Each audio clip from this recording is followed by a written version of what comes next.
महाभारत के युद्ध के दौरान भगवान श्री कृष्ण ने अर्जुन को गीता के उपदेश बताए, जिसे सुनकर अर्जुन को ज्ञान की प्राप्ति हुई थी। गीता के उपदेश केवल अर्जुन के लिए नहीं थे, बल्कि यह संपूर्ण मानव प्रजाति के लिए है। मनुष्य के जीवन में सफलता पाने के लिए भगवत गीता में दिए गए उपदेश एक मंत्र की तरह काम कर सकते हैं। गीता ज्ञान इतिहास का सबसे बड़ा ज्ञान का खजाना है, जो इस दुनिया की ही नहीं बल्कि इस सृष्टि के सबसे बड़े मोटिवेशनल स्पीकर श्री कृष्ण के द्वारा दिया गया है, और जिसको बड़ी आसानी से समझकर और उसे फॉलो करके कोई भी इंसान वो सब हासिल कर सकता है जो वो चाहता है। इस वीडियो में आप जानोगे भगवत गीता के अनमोल 21 मंत्र। आइए तो अब बिना समय को गवाए बढ़ते हैं गीता सार की, और जो इंसान के अंदर चल रही उठापटक को शांत करके उन्हें सफल जीवन जीने के लिए मदद करती है। जब समस्याओं की वजह समझ लेंगे तो उनका समाधान आसान हो जाएगा। चलिए इसे पहले एक कहानी के माध्यम से समझते हैं, फिर आप जानोगे 21 मंत्र जो आपके जीवन के लिए अमृत के समान होंगे। तो वीडियो को बिना छोड़ दे पूरा देखें। एक दिन सुबह सुबह सभी शिष्य महात्मा के प्रवचन सुनने के लिए एक साथ बैठे हुए थे। कुछ देर बाद महात्मा अपने साथ एक रस्सी लेकर आए। महात्मा के हाथ में रस्सी देखकर सभी शिष्यों को हैरानी हुई। महात्मा अपने आसन पर बैठे और उन्होंने रस्सी में एक के बाद एक 3 गांठ बांध दी। इसके बाद उन्होंने शिष्यों से पूछा कि क्या ये वही रस्सी है जो गांठ बांधने से पहले थी। इस प्रश्न के जवाब में एक शिष्य ने कहा कि तथागत, इसका उत्तर थोड़ा मुश्किल है। यह हमारे देखने के तरीके पर निर्भर करता है। एक तरह से तो रस्सी वही है, इसमें कोई बदलाव नहीं है। एक अन्य शिष्य ने कहा कि अब इसमें 3 गांठें लगी हुई हैं, जो कि पहले रस्सी में नहीं थी। इसे बदला हुआ भी कह सकते हैं। कुछ शिष्यों ने कहा कि वास्तव में मूल रूप से रस्सी वही है, लेकिन बदली हुई दिख रही है, लेकिन इसका मूल स्वरूप बदला नहीं है। शिष्यों की बात सुनकर महात्मा ने कहा कि आप सभी सही बोल रहे हैं, अब मैं इन गांठों को खोल देता हूं। ये बोलकर महात्मा रस्सी के दोनों सिरों को खींचने लगे। महात्मा ने पूछा कि क्या इस प्रकार रस्सी की गांठें खुल जाएंगी। सभी शिष्यों ने कहा कि नहीं, ऐसा करने से तो गांठें और ज्यादा कस जाएंगी, इन्हें खोलना और मुश्किल हो जाएगा। महात्मा ने कहा कि ठीक है, अब एक अंतिम प्रश्न, इन गांठों को खोलने के लिए हमें क्या करना होगा। शिष्यों ने कहा कि हमें इन गांठों को ध्यान से देखना होगा, जिससे हम जान सकें कि इन्हें कैसे लगाया गया है। इसके बाद हम गांठें आसानी से खोल सकते हैं। महात्मा इस जवाब से संतुष्ट हो गए और उन्होंने कहा कि ये सही बात है। हम परेशानियों में फंसे रहते हैं और बिना कारण जाने ही उनका हल खोजने लगते हैं, जबकि हमें पहले समस्याओं के मूल को समझना चाहिए। जब समस्याओं की वजह समझ आ जाएगी तो उन्हें सुलझाना बहुत ही आसान हो सकता है। अब आप जानोगे 21 मंत्र जो आपके जीवन को नया जीवन दान देंगे। पहला मंत्र, मानव शरीर अस्थाई और आत्मा स्थायी है। भगवत गीता के एक श्लोक में भगवान श्री कृष्ण ने मानव शरीर की तुलना एक कपड़े के टुकड़े से की है। मतलब मनुष्य शरीर एक ऐसा कपड़ा है जिसे आत्मा अपने हर जन्म में बदलती रहती है। इसका मतलब मनुष्य का शरीर आत्मा के लिए एक अस्थाई वस्त्र की तरह है, जिसे उसे अपने हर जन्म में बदलना पड़ता है। गीता का यह उपदेश हमें यह सिखाता है कि हमें मनुष्य के आत्मा से प्यार करना चाहिए, उनकी पहचान उनके आत्मा से करनी चाहिए। हमें मनुष्य के शरीर से आकर्षित नहीं होना चाहिए। मनुष्य के भीतरी मन को समझना ही उचित होता है। जो लोग मनुष्य के शरीर से ही केवल प्यार करते हैं, उन्हें मनुष्य की आत्मा से प्रेम करना चाहिए। दूसरा मंत्र, जीवन का एकमात्र सत्य है, वर्टिकल बार वो है। मृत्यु गीता के इस उपदेश में भगवान श्री कृष्ण ने यह बताया है कि इंसान को जन्म मरण के चक्र के बारे में जान लेना चाहिए, क्योंकि मनुष्य के जीवन का एकमात्र सच जो है वह मृत्यु है। क्योंकि जिस भी इंसान ने इस दुनिया में जन्म लिया है, उसे एक न एक दिन इस संसार को छोड़कर जाना ही पड़ता है, और यही इस दुनिया का अटल सत्य है। लेकिन इस बात से भी नकारा नहीं जा सकता कि हर इंसान अपनी मौत से भयभीत रहता है। इसीलिए मनुष्य को जीवन की अटल सच्चाई को जान लेना चाहिए और अपनी वर्तमान की खुशियां को भी खराब नहीं करना चाहिए। बिना मौत के डर से हमेशा सकारात्मक सोच के साथ काम करना चाहिए, जो सभी के हित में हो। तीसरा मंत्र, गुस्से पर काबू करना चाहिए, क्योंकि क्रोध से व्यक्ति का नाश हो जाता है। भगवान श्री कृष्ण ने इस उपदेश में यह बताया है कि क्रोध से मनुष्य को भ्रम पैदा होता है और भ्रम में वह अपनी बुद्धि का विनाश कर बैठता है। क्रोध में जब मनुष्य की बुद्धि काम नहीं करती है, तब मनुष्य का तर्क वितर्क करने की क्षमता नष्ट हो जाती है और व्यक्ति का वही नाश हो जाता है। इसी तरह हर एक व्यक्ति को अपने गुस्से पर काबू करना सीखना चाहिए। मनुष्य गुस्से में कई बार ऐसा काम कर देता है जिससे उसको बाद में जाकर हानि का सामना करना पड़ता है। वहीं अगर मनुष्य अपने क्रोध पर काबू नहीं कर पाए, तब वह कोई गलत कदम उठा बैठता है। जब भी मनुष्य के मन में क्रोध की भावना उत्पन्न होती है, तब मनुष्य का मस्तिष्क काम करना बंद कर देता है और वह सही गलत का उचित फैसला नहीं ले पाता।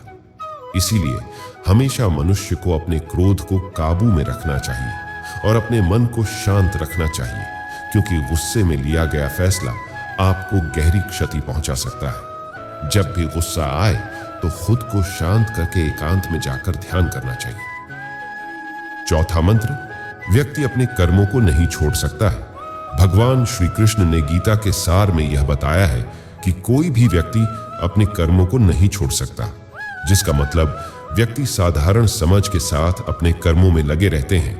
उन्हें अपने कर्म से हटना या छोड़ना नहीं चाहिए। वही अगर मनुष्य अपने कर्मों से पीछा छुड़ा ले या अपने कर्म करना बंद कर दे, तब वह अपने रास्ते से भटक जाता है। संसार का नियम है जिसके मुताबिक मनुष्य को अपने कर्मों को करते रहना होगा। जो व्यक्ति अपने कर्मों से बचना चाहता है या वह अपने कर्म को करना बंद कर देता है, ऐसी परिस्थिति में वह मनुष्य मन ही मन में डूबता जाता है। अर्थात जिस व्यक्ति का जो स्वभाव होता है, वह उसी के मुताबिक अपने कर्मों को करता है। पांचवा मंत्र, इंसान को अपने मन को काबू में रखना चाहिए। गीता के सार में ऐसे मनुष्य के बारे में भी बताया गया है जो मनुष्य अपने को मन को काबू में नहीं रख पाते। ऐसे लोग का मन इधर से उधर भटकता रहता है। ऐसे मनुष्य का मन उनके लिए शत्रु के समान काम करता है, क्योंकि मन व्यक्ति के मस्तिष्क पर बहुत गहरा प्रभाव डालता है। जब मनुष्य का मन स्थिर रहता है तो वह व्यक्ति भी सही तरीके से अपना काम करता है। छठा मंत्र, खुद का आकलन करें। गीता के सार में यह भी बताया गया है कि मनुष्य को सबसे पहले अपनी खुद का आकलन मतलब खुद के बारे में जान लेना चाहिए। खुद की काबिलियत और क्षमता को जानना ही मनुष्य को आत्मज्ञान की प्राप्ति करा सकता है। जब तक मनुष्य खुद के बारे में जान नहीं लेगा, तब तक उस मनुष्य का उद्धार नहीं हो सकता। सातवां मंत्र, मनुष्य को खुद पर विश्वास करना चाहिए। श्री भगवत गीता में श्री कृष्ण ने यह भी बताया है कि हर एक मनुष्य को अपने आप पर पूरा पूरा भरोसा करना चाहिए, क्योंकि जो लोग खुद पर विश्वास करते हैं वह अवश्य ही सफलता प्राप्त करते हैं। ऐसा भी बताया जाता है कि जो व्यक्ति जैसा विश्वास करता है, आखिरकार वैसा ही बन जाता है। आठवां मंत्र, अच्छे कर्म करें और फल की इच्छा ना करें। जो मनुष्य अपना कर्म नहीं करते हैं और पहले से ही अपने कर्म का परिणाम के बारे में सोचने लगते हैं, ऐसे लोगों के लिए गीता का यह सार बड़ी सीख देने वाला साबित हो सकता है। भगवान श्री कृष्ण ने इस उपदेश में यह बताया है कि मनुष्य को कर्मों को करते रहना चाहिए और यह नहीं सोचना चाहिए कि इस कर्म का क्या परिणाम उनको प्राप्त होगा, क्योंकि कर्म का फल तो हर एक इंसान को मिलता ही है। इसलिए मनुष्य को चिंता ना करके अपने कर्मों पर ध्यान देना चाहिए।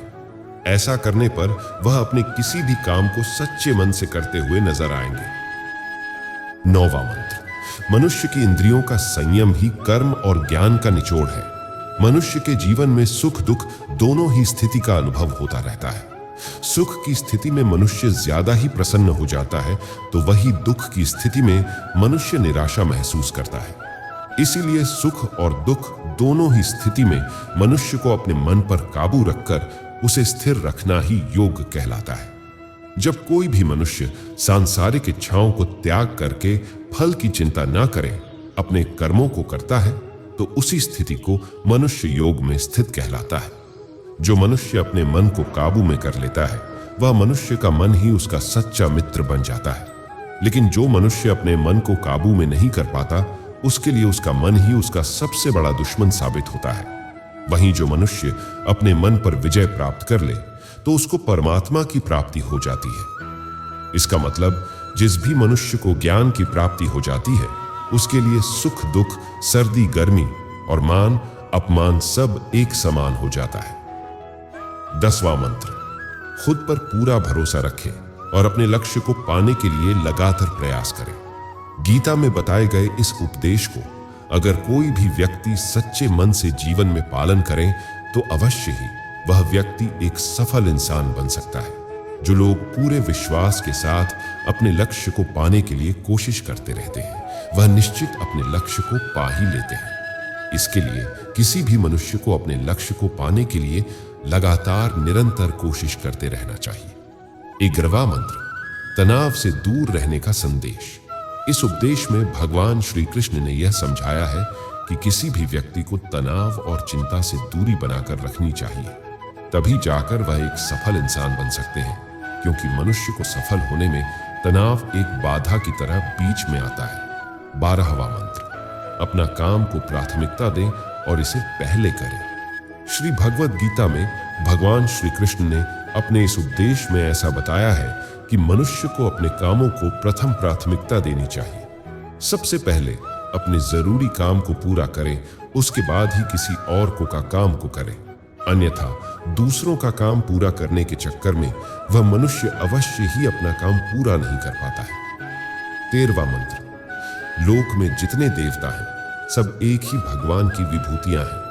श्री भगवद गीता में भगवान श्री कृष्ण ने यह भी उपदेश दिया है कि संसार में एक ही भगवान के अनेक स्वरूप हैं और संसार में लोग भगवान के अलग अलग स्वरूप की पूजा भी करते हैं क्योंकि वह उनकी अलग अलग शक्तियों पर भरोसा करते हैं। लेकिन मनुष्य को यह बात का भी ज्ञान होना चाहिए कि सभी भगवान एक ही भगवान का स्वरूप है। मनुष्य के अच्छे और बुरे दोनों ही भगवान का शक्तियों का रूप है।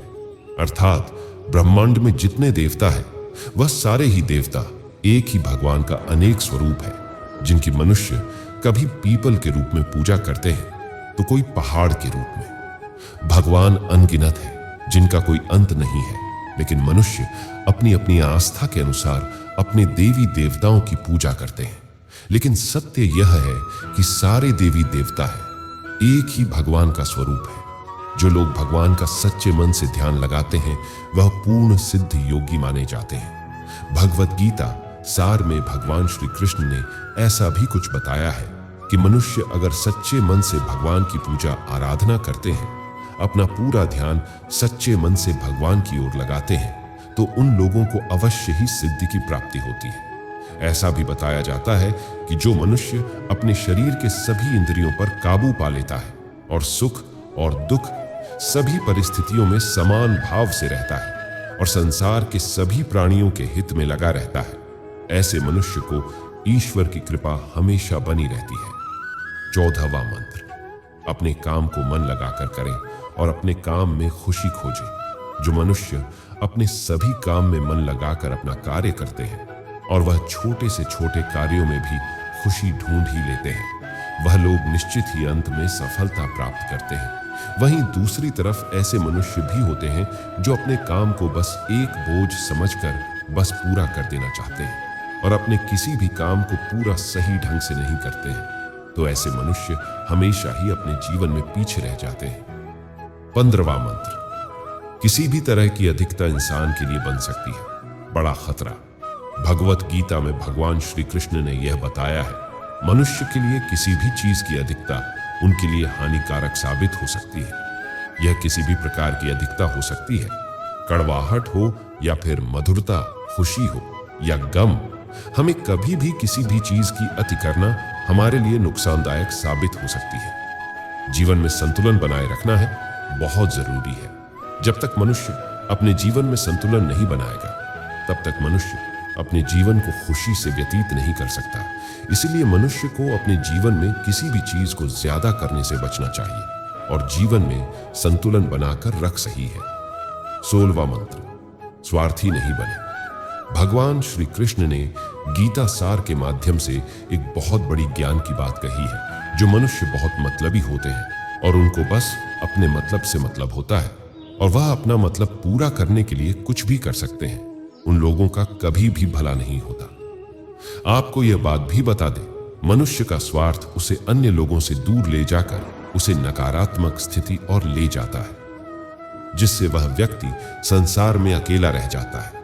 वहीं गीता में यह भी कहा गया है कि एक स्वार्थी व्यक्ति शीशे में फैले धूल की तरह होता है, जिसकी वजह से वह व्यक्ति अपना सही प्रतिबिंब कभी देख नहीं पाता। इसलिए किसी भी व्यक्ति को अगर जीवन में खुशी पूर्वक अपना जीवन व्यतीत करना हो तो अपने स्वार्थ को कभी भी अपने पास नहीं आने दे, क्योंकि एक स्वार्थी मनुष्य दोस्ती में भी अपना स्वार्थ निकालने की कोशिश करता रहता है। इसलिए जीवन में ऐसा मनुष्य बने जो अपने साथ साथ लोगों की भलाई के बारे में भी सोचे, तभी जाकर वह मनुष्य एक सफल और खुशीपूर्वक अपना जीवन व्यतीत करता हुआ नजर आता है। 17वां मंत्र, ईश्वर हमेशा मनुष्य का साथ देता है। ईश्वर हमेशा ही अपने भक्तों का साथ देते रहते हैं। जो मनुष्य इस प्रभावशाली सत्य को मान लेता है तो उसका जीवन पूरी तरह से बदलता हुआ उसे महसूस होता है, क्योंकि संसार का निर्माण भगवान ने ही किया है और वही इस पूरे संसार को चला रहे हैं। इंसान तो बस एक कठपुतली है जो भगवान के इशारों पर चल रही है। इसीलिए मनुष्य को कभी भी अपने भविष्य और वर्तमान की चिंता नहीं करनी चाहिए, क्योंकि भगवान उनकी हर एक विकट परिस्थिति में उनका साथ देते हैं और हमें मुश्किल से बाहर निकालते ही हैं। इसलिए हम सबको ईश्वर पर सदैव भरोसा रखना चाहिए। 18वां मंत्र, संदेह की आदत इंसान के दुख का कारण बनती है। भगवत गीता के इस सार में ऐसे मनुष्य के बारे में बताया गया है जो लोग सदैव ही हर एक परिस्थिति में सत्य पर संदेश की आदत रखते हैं और जरूरत से ज्यादा शक करते हैं। ऐसे लोगों के बारे में भगवान श्री कृष्ण ने ऐसा कहा है कि पूर्ण सत्य की खोज या हमेशा संदेह करना मनुष्य को दुख का कारण बनती है। शक करना एक ऐसी आदत है जो मजबूत से मजबूत रिश्ते को भी खतरे में डाल देती है। वही जिज्ञासा होना एक अलग बात है, लेकिन पूरी तरह से सत्य की खोज या फिर संदेह करना उसको दुख प्रदान करती है। और शक करने वाला इंसान के पास अंत में पछतावा के अलावा कुछ भी नहीं रहता। महाभारत के युद्ध के दरमियान भगवान श्री कृष्ण द्वारा दिए गए गीता उपदेश को लोग अगर अपने जीवन में उतारें तो आप निश्चित ही जीवन में सफल हो सकते हैं। गीता सार के ये उपदेश एक सफल जीवन के निर्माण के लिए बेहद महत्वपूर्ण भूमिका निभाते हैं। 19वां मंत्र, खुश रहना या दुखी रहना ये सिर्फ आपकी मानसिक अवस्था है और इसका बाहरी दुनिया से कोई लेना देना नहीं है। ये खुशी और दुख जैसे मान लो कि ये 2 कुएं हैं। यहां पर आपकी मर्जी है कि आप कौन से कुएं में रहना चाहते हैं। अगर आप खुशी वाले कुएं में हैं ना, तो कोई आपको कितना ही दुखी करने की कोशिश करे, पर यह आप पर निर्भर है कि आप खुशी वाले कुएं से बाहर निकलना चाहते हैं या नहीं। 20वां मंत्र, इस दुनिया में हमारा सबसे बड़ा शत्रु हमारा मन है और सबसे अच्छा मित्र भी हमारा मन ही है। अगर हमारा सबसे बड़ा शत्रु हमारा मन है और अगर आप अपने मन को वश में करते हैं तो यह आपके लिए एक मित्र समान कार्य करेगा। और अगर आप अपने मन पर नियंत्रण नहीं रख पाते हैं तो आपका मन आपका सबसे बड़ा शत्रु बन सकता है। 21वां मंत्र, हमारी लाइफ ना तो पास्ट में है और ना ही फ्यूचर में है। हमारी लाइफ है ना तो केवल सिर्फ वर्तमान में है। हम अपने पास्ट को याद तो कर सकते हैं और उसमें किए गए कर्मों के फल को भुगत तो सकते हैं। केवल आज तारीख में जो काम हम कर रहे हैं उसका फल स्वरूप हमारे भविष्य में हमारे सामने वो खड़े होंगे। जो कुछ हुआ अच्छे के लिए हुआ, जो हो रहा है अच्छे के लिए हो रहा है, जो होगा वह भी अच्छे के लिए ही होगा। मैं हमेशा तुम्हारे साथ और तुम्हारे आसपास रहता है, चाहे तुम कुछ भी कर रहे हो। मन चंचल है, इसे और संयमित करना कठिन है, लेकिन यह अभ्यास से वश में हो जाता है। इस शरीर का मोह मत करो, ये तो माटी है, माटी में मिल जाएगा। अमर तो आत्मा है जो परमात्मा में मिल जाएगी। जिस इंसान के चारों तरफ नकारात्मक लोग रहते हैं उस इंसान का मंजिल से भटक जाना तय है। अपने अनिवार्य कर्तव्य का पालन करें, क्योंकि क्रिया वास्तव में निष्क्रियता से बेहतर है। मनुष्य का जीवन केवल उसके कर्मों पर चलता है। जैसा कर्म होता है वैसा उसका जीवन होता है।